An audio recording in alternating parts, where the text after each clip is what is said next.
This huge, wonderful novel that seems to encapsulate the whole world comes to an end. Is it the end you were expecting? I'm Roger, and this is BookShook, and today's podcast is all about the second half of 2666 by Roberto Bolaño, published in 2004.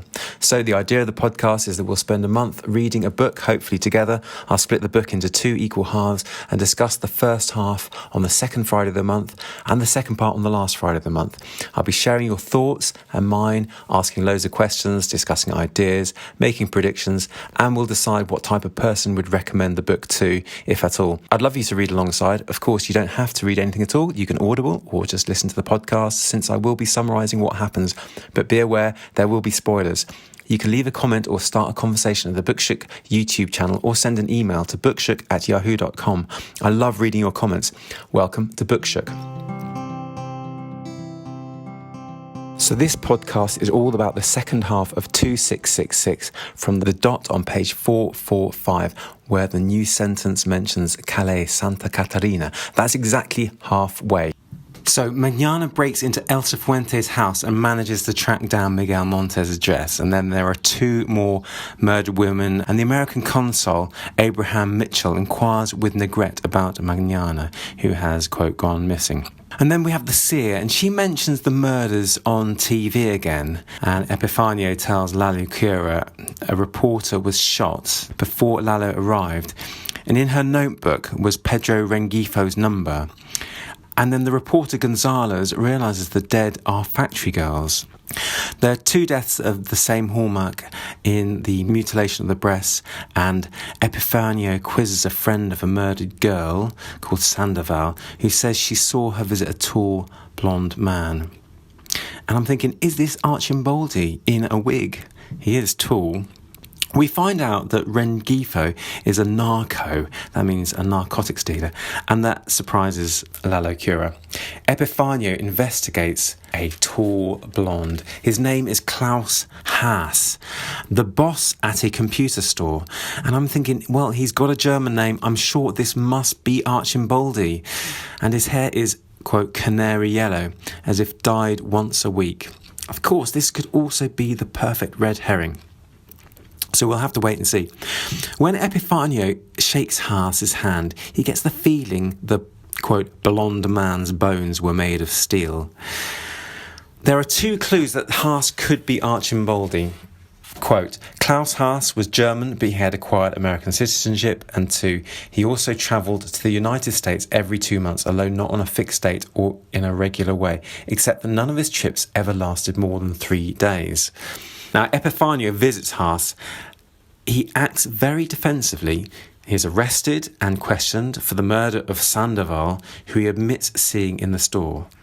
And I'm thinking he seems too young maybe for Archimboldi. In the lockup, Haas says, quote, a giant is coming. Other prisoners try to attack Haas, but he gets the upper hand. Now, I'm thinking about the book's title now, 2666. Could this be two devils, Archimboldi and Amalfitano? We'll have to see. Haas is outraged by the sexual exploits of his fellow inmates, and Sergio Gonzalez, a Mexican reporter, calls Haas on the phone. He protests his innocence. This is Haas, of course. And there's another 15-year-old who's murdered with, again, these breast attacks, which is a signature. So it can't be Haas who's doing the murders. Then there's another gruesome death. The officers talk of the killer as they, or those people, i.e. in the plural. And then Haas complains that he can't have killed Sandoval because women have been killed with the same signature whilst he's been in prison.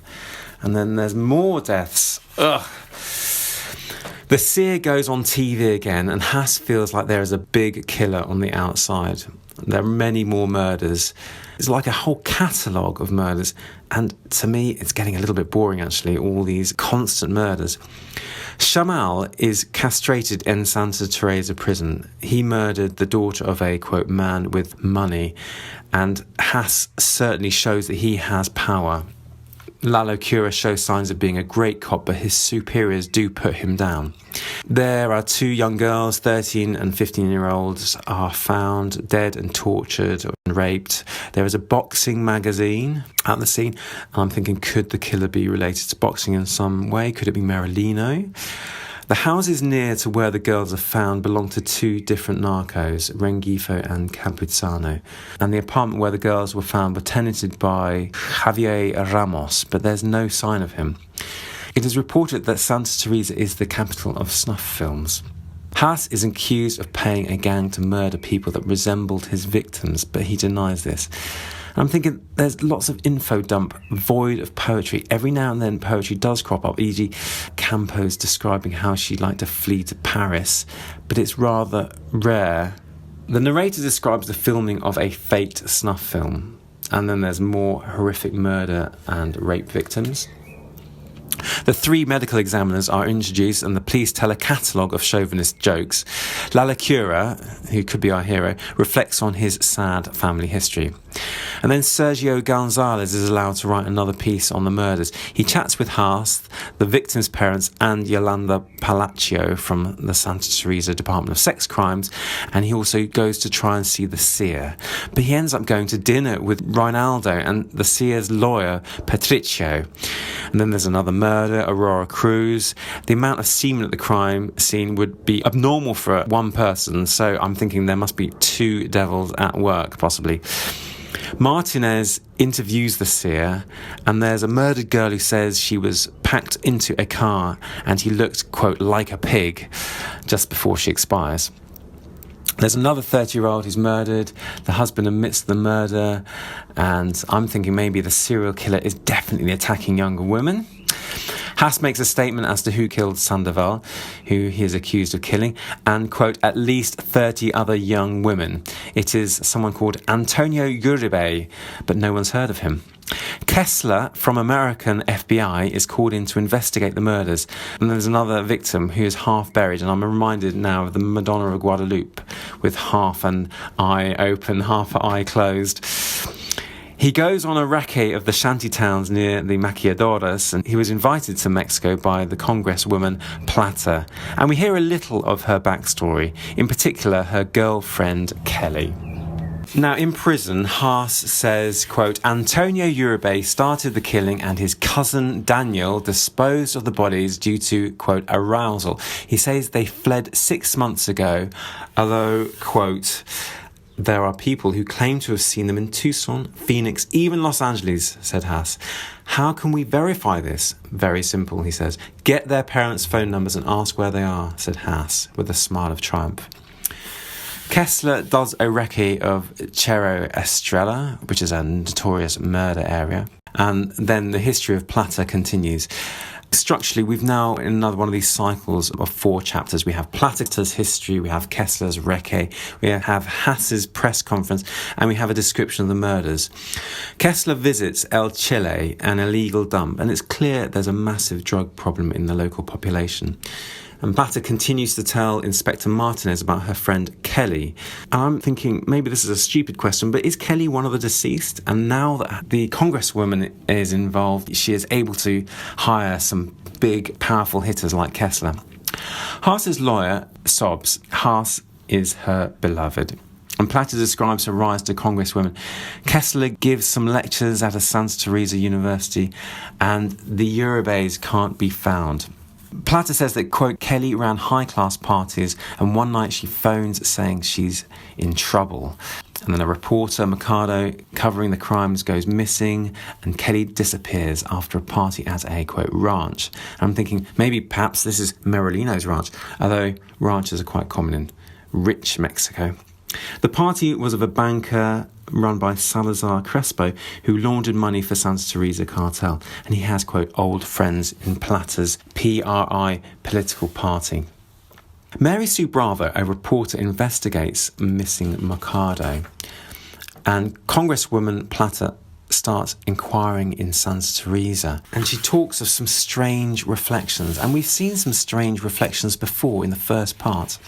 Daniel Uribe is found in Tucson. Quote, it's a pack of lies, what Haas says.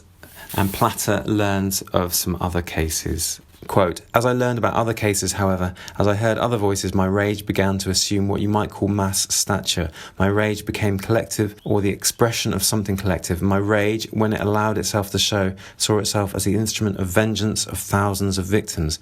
Honestly, I think I was losing my mind. Those voices I heard, voices, never faces or shapes, came from the desert. In the desert, I roamed with a knife in my hand. My face was reflected in the blade. I had white hair and sunken cheeks covered with tiny scars. And there's that reflection again. And she learns of these organised orgies. Quote, Salazar Crespo's parties would be held at either of the two ranches he owned, showpiece properties, pieces of land that the rich bought and neither cultivated nor used to keep livestock. Just expanses of land, a sprawling house in the middle, a big living room and lots of bedrooms, sometimes but not always a pool. They aren't comfortable places really. There's no feminine touch. In the north they call them nacaranchos because lots of drug traffickers own similar estates, less like ranches than garrisons in the middle of the desert, some even with watchtowers where they post their best marksmen. Sometimes these nacaranchos sit empty for long stretches of time. One employee might be left there without keys to the main house, with orders to do little, to wander the barren, stony grounds, to watch so that packs of wild dogs don't take up residence. All these poor men are given is a cell phone and some vague instructions that they gradually forget. According to Lawyer, it isn't unusual for one of them to die with no one the wiser, or simply to disappear, drawn by the simurg, the mythical giant flying creature of the desert. Then all at once, the nacarancho stirs to life. First arrive are some of the peons, say 3 or 4, in a combi, and they spend a day getting the big house ready. Then come the bodyguards, the muscle, in their black Suburbans or Spirits or Peregrinos, and the first thing they do when they show up, besides strut around, is set a security perimeter. Finally, the boss and his right-hand men make their appearance, armoured Mercedes-Benzes or Porsches snaking through the desert. At night, the lights never go out. You see all kinds of cars, even Lincoln Continentals and vintage Cadillacs, ferrying people to and from the ranch. Trackers loaded with meat, baked goods in Chevy Astras, and music and shouting all night long. These were the parties, as Lawyer told me, that Kelly would help to plan on her trips north. What a scary description of these garrison ranches. Ugh. Then we go on to part 5, the part about Archimboldi. Now, Archimboldi's mother is blind in one eye, a little bit like the Guadalupe Madonna. His father is lame, he lost a leg in the war, and in the military hospital he watches a bandaged man. This is the father. The next morning, the bandaged man is gone, and I don't know whether you've ever read Pt2, but it really reminds me of that scene with the bandaged man. Quite a horrific idea. There's a description of Hans Reiter, or Archimboldi. Quote, in 1920, Hans Reiter was born. He seemed less like a child than like a strand of seaweed. Canetti and Borges too, I think, two very different men, said that just as the sea was the symbol of mirror of the English, the forest was the metaphor the Germans inhabited. Hans Reiter defied this rule from the moment he was born. He didn't like the earth, much less forests. He didn't like the sea either, or what ordinary mortals called the sea, which is really only the surface of the sea, waves kicked up by the wind that have gradually become the metaphor for defeat and madness. What he liked was the seabed, that other earth, with its plains that weren't plains and valleys that weren't valleys and cliffs that weren't cliffs. When his one-eyed mother bathed him in a washtub, the child Hans Reiter always slipped from her soapy hands and sank to the bottom with his eyes open. And if her hands hadn't lifted him back up to the surface, he would have stayed there contemplating the black wood and the black water where little particles of his own filth floated, tiny bits of skin that travelled like submarines toward an inlet the size of an eye, a calm, dark cove, although there was no calm, and all that existed was movement, which is the mask of many things, calm among them.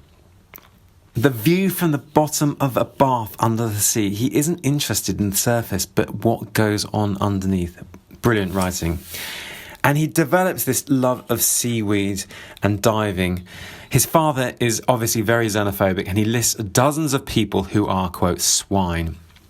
Reiter is rescued from drowning by Vogel, a tourist, and Vogel chides himself for initially thinking Reiter was just some seaweed. Reiter has strange names for things. For example, there's a town of chattering girls. And he doesn't really seem to be able to talk properly.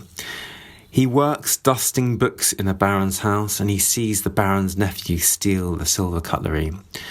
They befriend each other, and the nephew, Huldah, who's been stealing this cutlery, persuades Reiter to read Litchi, which is literature, books, rather than reference, which are reference books, which are mostly on the sea in Reiter's case. Huldah introduces him to medieval Parzival, and he loves it. And we have this quote on Eschenbach, who wrote Parzival in the 1300s.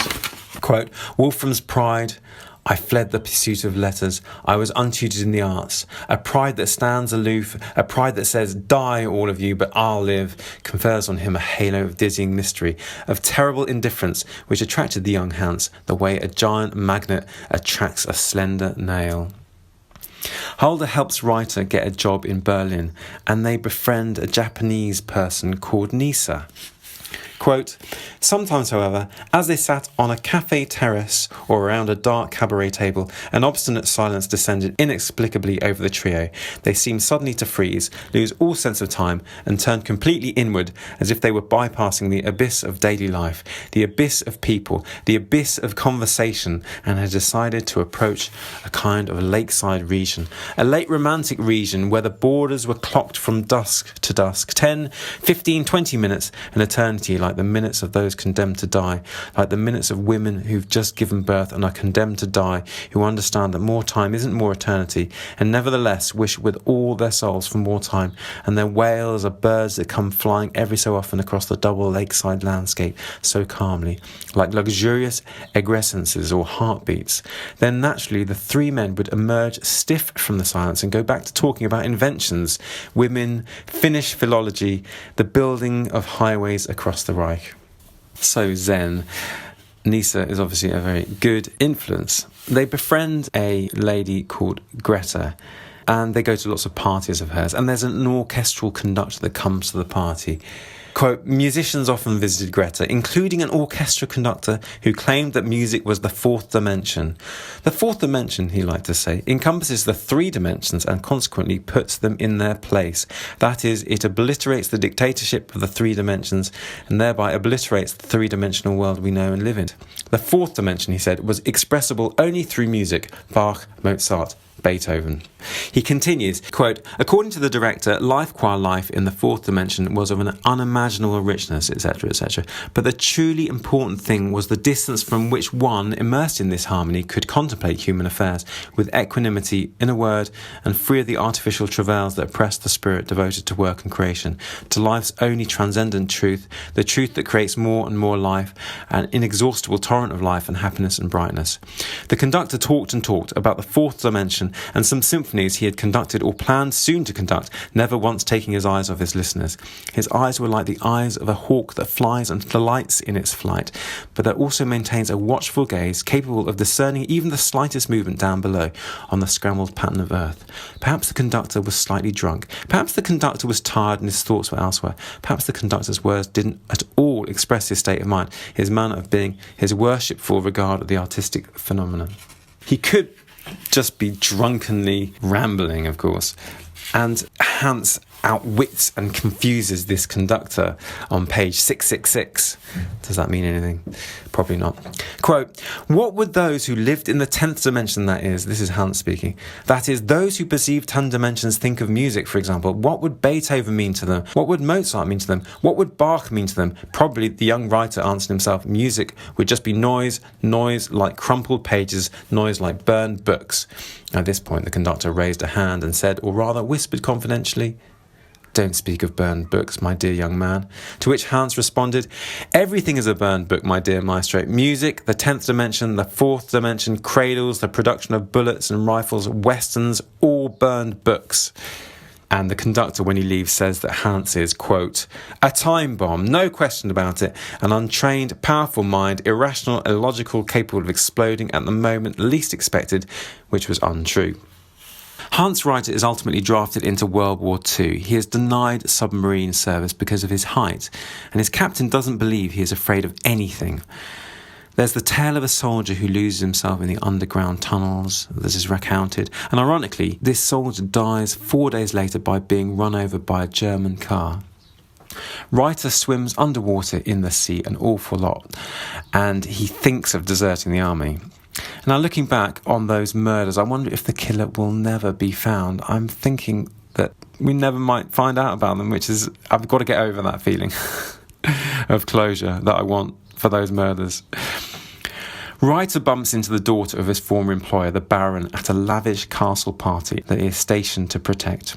And the guests discuss art and culture. Quote, General von Berenberg said culture was Bach and that was enough for him. One of his general staff officers said culture was Wagner and that was enough for him too. The other general staff officer said culture was Goethe, and as the general had said, that was enough for him, sometimes more than enough.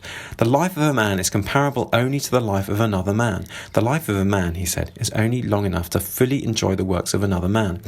General Entrescu, who was highly amused by the General Staff Officer's claim, said that for him, on the contrary, culture was life, not the life of a single man or the work of a single man, but life in general, any manifestation of it, even the most vulgar. And then he talked about the backdrops of some Renaissance paintings, and he said those landscapes could be seen anywhere in Romania. And he talked about Madonnas and said that at that precise instant he was gazing on the face of a Madonna more beautiful than any Italian Renaissance painter's Madonna.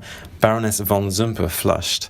And finally he talked about cubism and modern painting and said that any abandoned wall or bombed out wall was more interesting than the most famous cubist painting, never mind surrealism, he said, which couldn't hold a candle to the dream of a single illiterate Romanian peasant.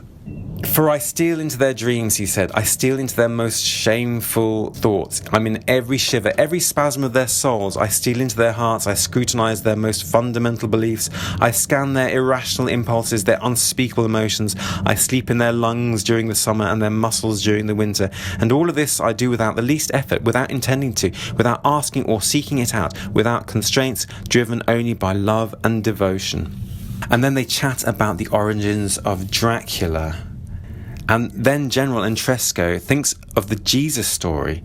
Quote, Entrescu said it wasn't strange, if one cast a dispassionate glance over the great deeds of history, that a hero should be transformed into a monster or the worst sort of villain, or that he should unintentionally succumb to invisibility, in the same way that a villain or an ordinary person or a good-hearted mediocrity should become, with the passage of the centuries, a beacon of wisdom, a magnetic beacon capable of casting spell over millions of human beings, without having done anything to justify such adoration, in fact, without even having inspired to it or desired it. Did Jesus Christ, who apparently knew everything, know that the world was round, and to the east lived the Chinese? No, although of course in a way having an idea of the world is easy. Everybody has one, generally an idea restricted to one's village, bound to the land, to the tangible and mediocre things before one's eyes. And this idea of the world, petty, limited, crusted with the grime of the familiar, tends to persist and acquire authority and eloquence with the passage of time. Hans Reiter and some of his soldier friends spy General Entrescu making love to Baroness von Zumper, and it's all very X-rated. Reiter tries to find Hulda, but his family home is owned by a civil servant. The oldest daughter is called Ingeborg Bauer, and she kisses Reiter. And she also talks about the Aztec sacrifices. Quote, as the blood of the new victims spread across the skylight of transparent obsidian, the light turned red and black, a very bright red and a very bright black. And then not only were the silhouettes of the Aztecs visible, but also their features transfigured by the red and black light, as if the light had the power to personalize each man or woman. Reiter is involved in fierce combat again, and this time with the Russians. He wins an Iron Cross for his bravery, but is badly injured. And in a house, he finds the hiding place of a Jew called Boris Ansky. And Ansky, he learns, served in World War II. Reiter reads his notes. So Ansky befriended a science fiction writer called Ivanov, and we hear his history. He belongs to the Communist Party. And here I'm thinking it's such a weavy, dreamlike narrative. We have Haas, and then he finds this work by Ansky, or the notes by Ansky, and then we hear about Ivanov, who inspires Ansky. There's almost a free association of characters, or each character generates a blossoming into a new kind of world of characterization. It's a very interesting way of writing. Ansky joins this Communist Party and recounts a tale of a hunter who loses his sexual organs and, quote, imposes his desire on reality. Ivanov writes a novel called Twilight that becomes popular, and there is a detailed plot summary. And is there a word like ekphrasis that describes a work of literature rather than a work of art? Question mark. If you know the answer, do let me know. Ivanov's books get banned and he is sent to prison and then shot.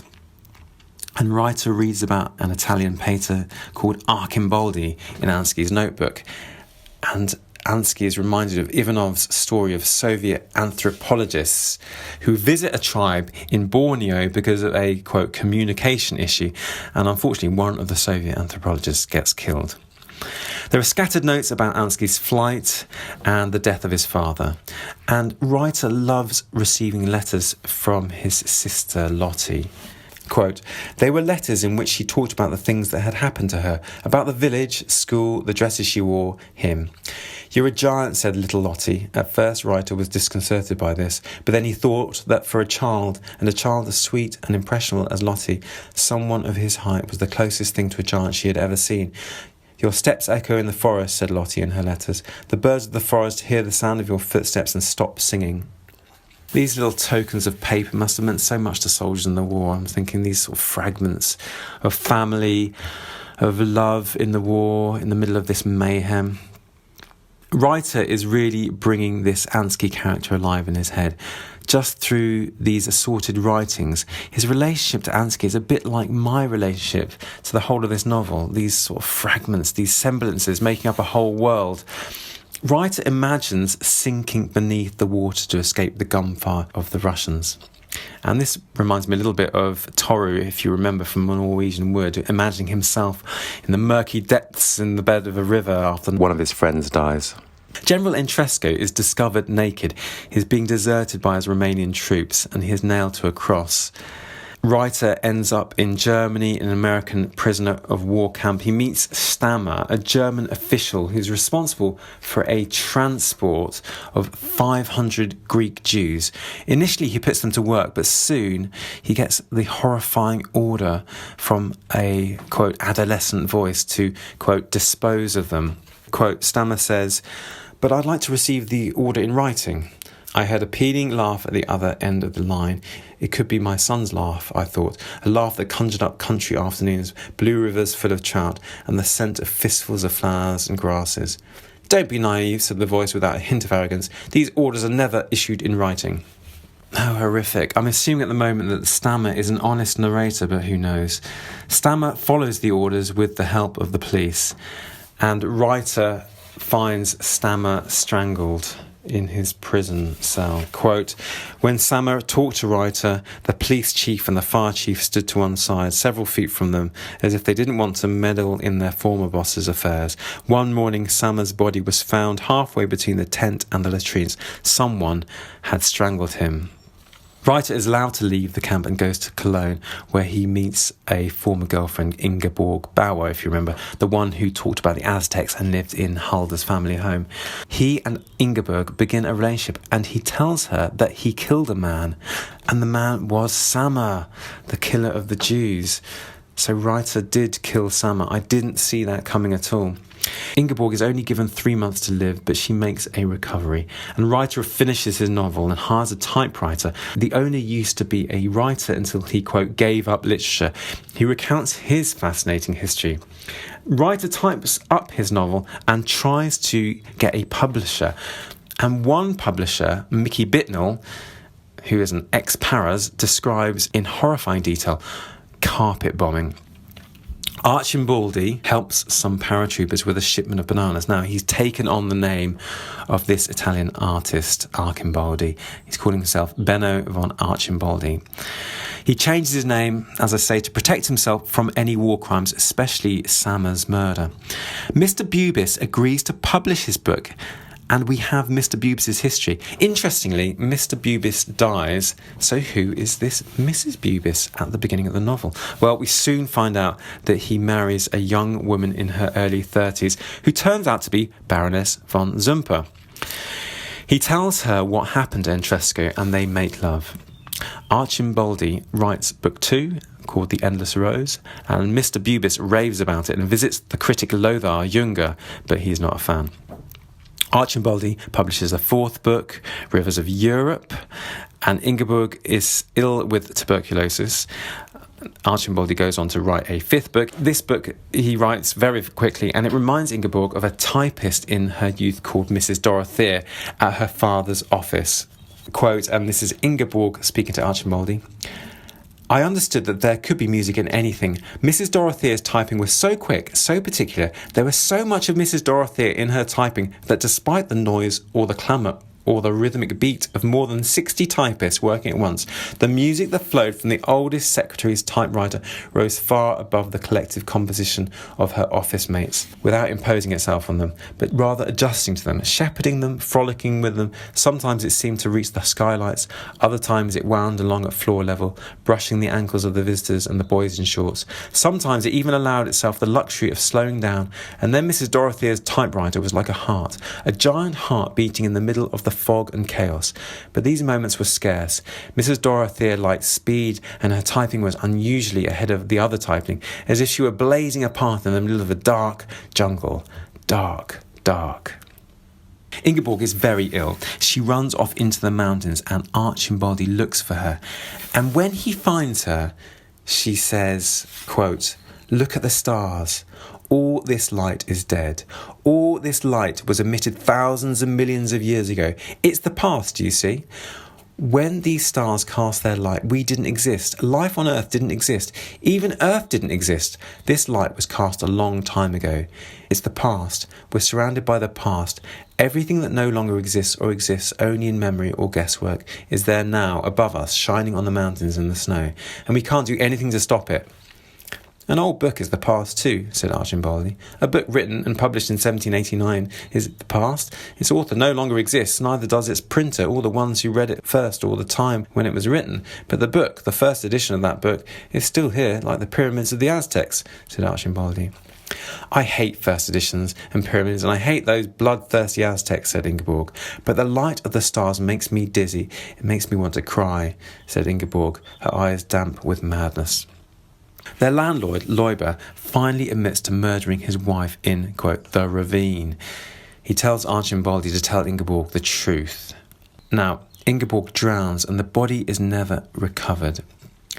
4 years later, the Baroness and Archimboldi have a sexual relationship in Venice.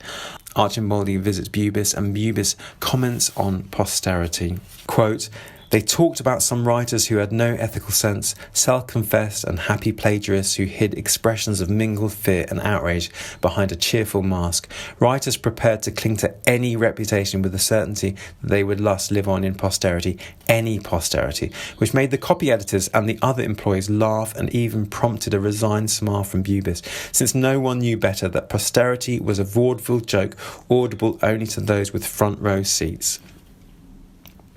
And then a copy editor gets a book of famous literature errors, and they discuss this in depth. Quote, and here's an example of one of these literature errors. Quote, "With his hands clasped behind his back, Henri strolled about the garden, reading his friend's novel." And that's from Le Cataclysme by Rosny. And then they discuss how he may have had a special contraption that holds the book for him. And I'm thinking, why are all these non sequiturs listed? Is it a comment on trying to see any kind of truth or posterity in literature? What do you think? Perhaps it raises the question of how important the activity of the reader is to expound in his or her own imagination on the written text. And at this point, I'm also thinking, I'm not going to work out who those two devils are, even if that's what 2666 means. Who is the murderer? Maybe this is Bolaño's point. Sometimes we just don't know the answers. One of the non sequiturs is, quote, "Silently the corpse awaited the autopsy." It's kind of how I feel trying to analyse this book left by Bolaño 25 years ago. Maybe the clues to the murders just won't be found. Maybe the book's meaning cannot be unpicked. Anyway, this quote really reminds me of the Madonna of Guadalupe. Have a listen to this quote just after that section. Quote, "But my favourite is Auerbach," said the copy editor. "He must be German," said the secretary. "That's a good one." Quote, "With one eye he read, with the other he wrote." "It wouldn't be out of place in a biography of Goethe," said the Swiss boy. "Leave Goethe alone," said the head of publicity. There we go again, that Madonna of Guadalupe. One eye he read, the other he wrote. And the scene ends with, quote, "Which one is your favourite?" asked Bubis. "The Balzac," said Archimboldi. "Ah, that's a great one," said the copy editor. And the Swiss boy recited, quote, "I can hardly see any more," said the poor blind woman. He writes another book called Inheritance, and Bubis receives, quote, Saint Thomas, and then another book is received from a Greek island called Icaria. Archimboldi finally gets a computer and goes on the internet, and he looks up details about a man called Popesco, who is the secretary of the crucified Entresco.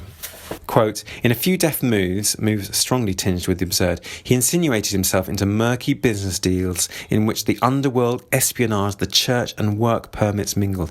Money flowed in, buckets of money, but he kept working. He managed teams of undocumented Romanians, then Hungarians and Czechs." And that's Popesco after the war.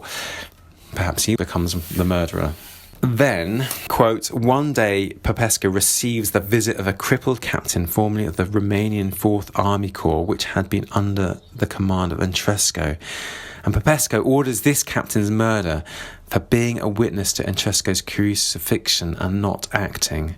He says, quote, "Throw this one in the Seine." Popesco goes on to marry a Central American actress, Asuncion Rees, and he promises to help her country, but dies 15 years later, quote, "asleep on a bed of roses." Archimboldi is invited by an essayist to go to a French retreat for old writers, but it transpires that it's actually an asylum, so he leaves. Archimboldi then inquires of the Baroness whether she has news of her cousin Hugo Holder, but there is none. And now we hear about Archimboldi's sister Lottie. She is desperate to find her missing brother during the war. She hasn't seen him since the war ended, and he appears one night. And then we hear about Lottie. She goes out with Werner Haas, who proposes, and they get married and have a baby called Klaus. Klaus Haas! Exclamation mark. So Klaus Haas is Archimboldi's nephew. They're living in Paderborn, Germany, and according to his mother, quote, "They were both tall and thin, but Klaus's hair was much blonder than her brother's, and his eyes might be a brighter blue." So there is a resemblance. Are Klaus and Archimboldi the two devils in the novel's title? Klaus travels to America because there was, quote, "no future in Germany or Europe." And Werner dies, and after a long time of no news from America, Klaus's lawyer phones to say he's in prison. Lottie hires a translator called Ingrid, and they travel together to Santa Teresa to see Klaus. And then they travel again to see him in 1996. Klaus is accused of 4 murders, but in 1998, a mistrial is declared. Klaus's lawyer, Isabella Santalaia, is obviously deeply in love with Klaus. Lotte travels back to Mexico in 2001. Remember, Lottie is his mother. Quote, "While she waited at the Frankfurt airport for the flight to LA, she went into a bookshop and bought a book and a few magazines. Lotte wasn't a good reader, whatever that means. And if every once in a while she bought a book, it was usually the kind written by actors when they retire or when it's been a long time since they've made a movie, or biographies of famous people, or those books by TV personalities supposedly full of interesting stories, but in fact with no stories at all. This time, however, by mistake, or because she was in a hurry not to miss her flight, she bought a book called The King of the Forest by someone called Benno van Archimboldi. The book, no more than 150 pages long, was about a one-legged father and a one-eyed mother and their 2 children, a boy who liked to swim and a girl who followed her brother to the cliffs. As the plane crossed the Atlantic, Lotte realised in astonishment that she was reading a part of her childhood. The style was strange, the writing was clear and sometimes even transparent, but the way the stories followed one after another didn't lead anywhere. All that was left were the children, their parents, the animals, some neighbours, and in the end, all that was really left was nature, a nature that dissolved little by little in a boiling cauldron until it vanished completely. So there we go. Quote, "The stories that followed one another didn't lead anywhere." Maybe this story that I'm reading doesn't lead anywhere. She phones Mrs. Bubis. Mrs. Bubis says, quote, "You were a very blonde, pale child." So she remembers her. Archimboldi appears at Lottie's home. And there we go. The novel ends. One of the main questions, will we find Archimboldi? Well, the critics didn't, but we certainly did. We had a whole chapter devoted to him. And did we find the murderer? Possibly it's Haas, but he seems very dodgy. But then there were lots of murders that happened whilst he was in jail. but he obviously knows something, I think. There's obviously a lot of police corruption. The murders aren't nicely resolved and packaged up. Chucho Flores and his coterie probably had a lot to do with it as well. All those snuff films, and he was really into filmmaking. I did enjoy the book. There were certain very memorable sections, for example, the Madonna of Guadalupe and the Sears Reflections. I'd probably recommend it to someone who's not afraid of very, very long books, someone who is in it for the reading experience and not for some kind of finality or definitive resolutions. There's so much beautiful writing in this book. I've tried to quote from all my favourite parts. I really hope you enjoyed the book too. And I would love to know your opinions on the book. How did you feel about the ending? There were a few ideas that came in the second half, which I wouldn't mind talking about. There were, for example, those optical tricks. We had those mirrors in Platter's hotel room. Do you remember? Quote, I tried to sleep, but I couldn't. I spent a whole while looking out the window at the city's dark buildings, the yards and the streets, empty except for the occasional new-looking car. I paced the room. I noticed there were two mirrors, one at one end and the other by the door, and they didn't reflect each other. But if you stood in a certain place, you could see one mirror in the other. What you couldn't see was me. Strange, I said to myself. The more I studied the mirrors, the more uneasy I felt. And we have got those knife reflections in the desert, which I quoted from earlier. And then Archimboldi's reversible picture. Quote, the Milanese painter's technique struck him as happiness personified, the end of semblance, Arcadia before the coming of man. Not all of the paintings, of course, because the roast, for example, was like a horror painting, a reversible canvas that hung one way, looked like a big metal platter of roast meats, including a suckling pig and a rabbit, with a pair of hands, probably a woman's or an adolescent's, trying to cover the meat so it won't get cold. And hung the other way, showed the bust of a soldier in helmet and armour, with a bold, satisfied smile, missing some teeth, the terrible smile of an old mercenary who looks at you, writes Ansky, and his gaze is even more terrible than his smile, as if he knew things about you that you never expected. A lawyer or high official with his head made of pieces of small game and his body of books was also like a horror painting, but the paintings of the four seasons were pure bliss. Everything in everything, writes Ansky, as if Archimboldi had learned a single lesson, but one of vital importance. Really reminds me of the magic disc. He goes on, when I'm sad or in low spirits, I close my eyes and think of Archimboldi's paintings, and the sadness and gloom evaporate, as if a strong wind, a mentholated wind, was suddenly blowing across the streets of Moscow. It really reminds me of that wind in the first half that's blowing the Diest book that's hung up by Amalfitano. So we have a platter of meat on one side and a horrifying soldier on the other. I've spoken about the irony of that German soldier who sold his soul to God, and only 4 days later he was killed by a German car. Let's talk a bit about semblance. Ansky reflects on semblance. Quote, Ivanov's fear was of a literary nature. That is, it was the fear that afflicts most citizens who one fine or dark day choose to make the practice of writing, and especially the practice of fiction writing, an integral part of their lives. Fear of being no good. Also fear of being overlooked. But above all, fear of being no good. Fear that one's efforts and striving will come to nothing. Fear of the step that leaves no trace. Fear of the forces of chance and nature that wipe away shallow prints. Fear of dining alone and unnoticed. Fear of going unrecognised. Fear of failure and making a spectacle of oneself. But above all, fear of being no good. Fear of forever dwelling in the hell of bad writers. Irrational fears, thought Ansky, especially when the fearful soothe their fears with semblances, as if the paradise of good writers, according to bad writers, were inhabited by semblances, as if the worth or excellence of a work were based on semblances. Semblances that varied, of course, from one era and country to another, but that always remained just that, semblances, things that only seem and never are, things all surface and no depth, pure gesture, and even the gesture muddled by an effort of will, the hair and eyes and lips of Tolstoy, and the verse travelled on horseback by Tolstoy, and the women deflowered by Tolstoy in a tapestry burned by the fire of seeming. This is Reiter now thinking about semblance. Quote, he began to think about semblance as Ansky had discussed it in his notebook, and he began to think about himself. He felt free as he never had in his life, and although malnourished and weak, he also felt the strength to prolong as far as possible this impulse towards freedom, towards sovereignty, and yet the possibility that it was all nothing but semblance troubled him. Semblance was an occupying force of reality, he said to himself. Even the most extreme, borderline reality. It lived in people's souls and their actions, in willpower and in pain, in the way memories and priorities were ordered. Semblance proliferated in the salons of the industrialists and in the underworld. It set the rules. It rebelled against its own rules. In uprisings that could be bloody but didn't therefore cease to be semblance. It set new rules. National Socialism was the ultimate realm of semblance. As a general rule, he reflected, love was also semblance.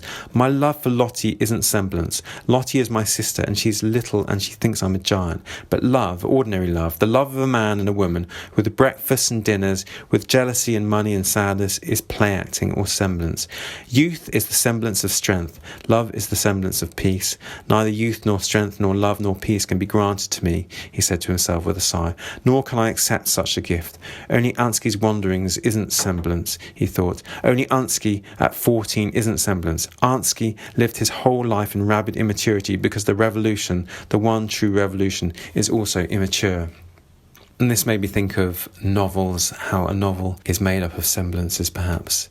What were the striking things that you got from the novel? I'd love to know your thoughts on themes that were of interest to you.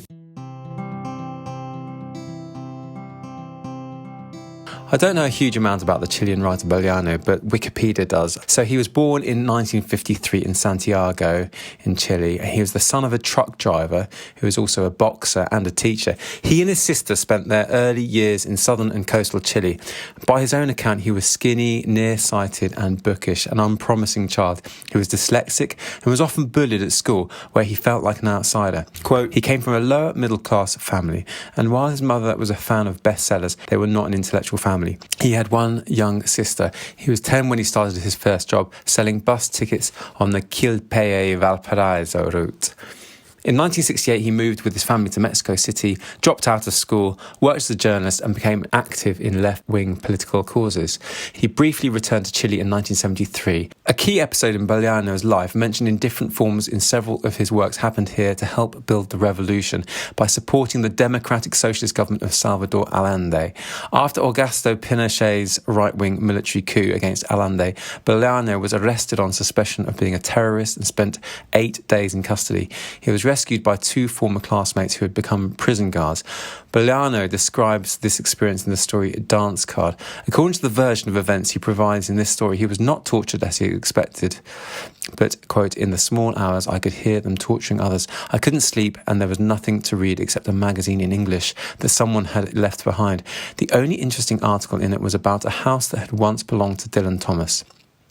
He goes on, I got out of that hole thanks to a pair of detectives who had been at high school with me, end quote.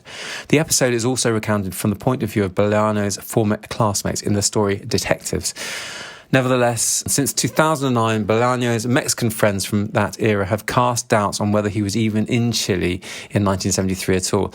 Boliano had conflicted feelings about his native country. He was notorious in Chile for his fierce attacks on Isabel Allende and other members of the literary establishment. He didn't fit in Chile, and the rejection that he experienced left him free to say whatever he wanted, which can be a good thing for a writer, commented Chilean-Argentinian novelist and playwright Ariel Dorfman.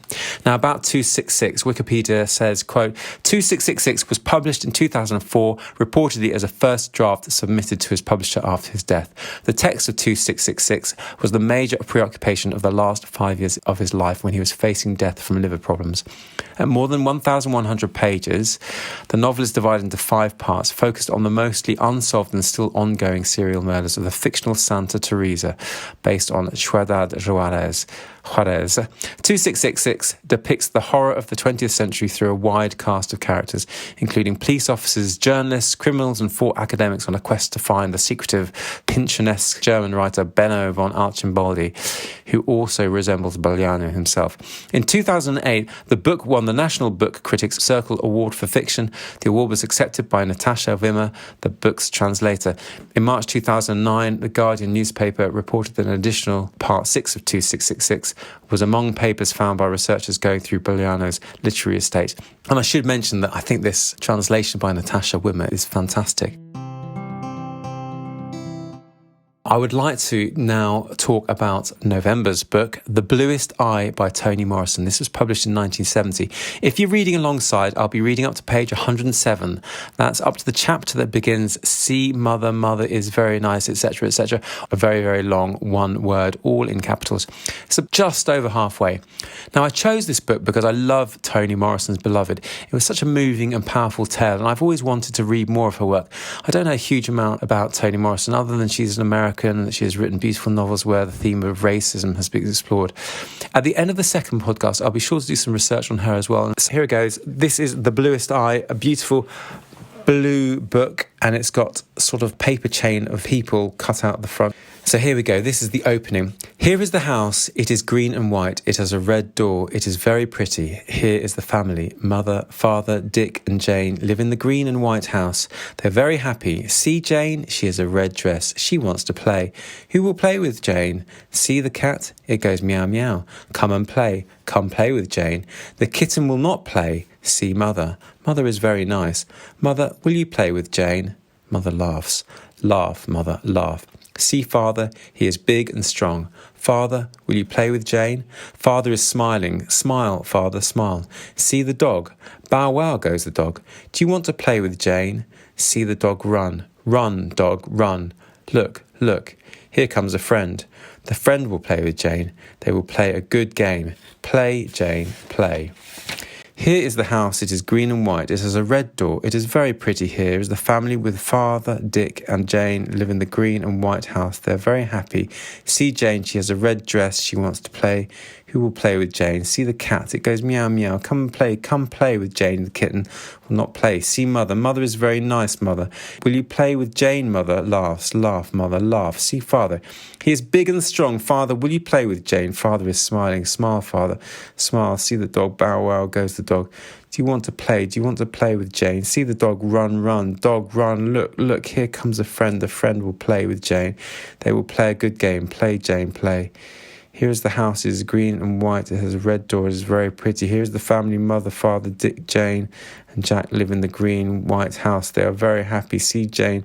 He has a dress. She wants to play. He will play with Jane. See the cat. It goes meow, meow. Come and play. Come and play with Jane. The kitten will not play. See Mother. Mother is very nice. Mother, will you play with Jane? Mother laugh. Laughs, Mother laughs. See Father, he is big and strong. Father, will you play with Jane? Father is smiling. Smile, Father, smile. See the dog. Bow wow goes the dog. Do you want to play? Do you want to play with Jane? See the dog run, run, dog, run. Look, look, here comes a friend. The friend will play with Jane. They will play a good game. Play, Jane, play. Wow, there we go. So that's the opening. So that's a very interesting opening. It's kind of in three parts. We've got this opening, which is just like the training books you have when you're kind of 5 or 6 years old. Here is the house, full stop. It is green and white, full stop. It has a red door, full stop, capital letters, etc.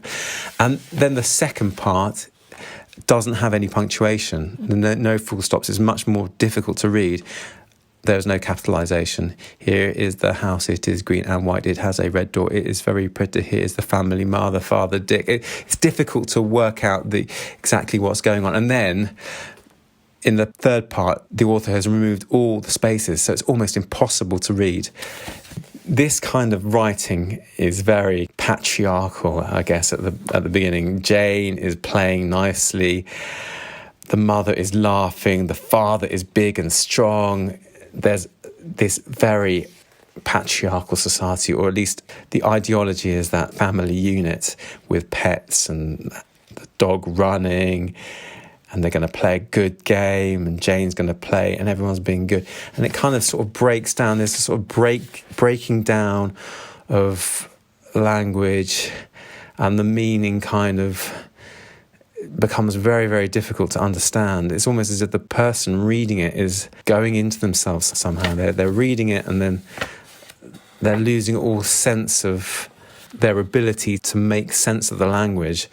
So all the things which you grasp for in order to make sense of language are falling away. So the capitalisation, the full stops. And I just wonder whether that is a reflection of maybe the person that's reading it, maybe the things that, the structures in society that should be helping are actually hindering in some way by being removed. I'm guessing. It's a very interesting opening and I'm looking forward to reading it. Thanks very much for listening. If you have any questions or comments, I'd love to hear them. The email is bookshook@yahoo.com, or you can leave a comment on the BookShook YouTube channel. And if you want to recommend a future book to read together, do let me know. I look forward to discussing the first part of The Bluest Eye at the next episode of BookShook on the second Friday of November. That's the 12th. See you then.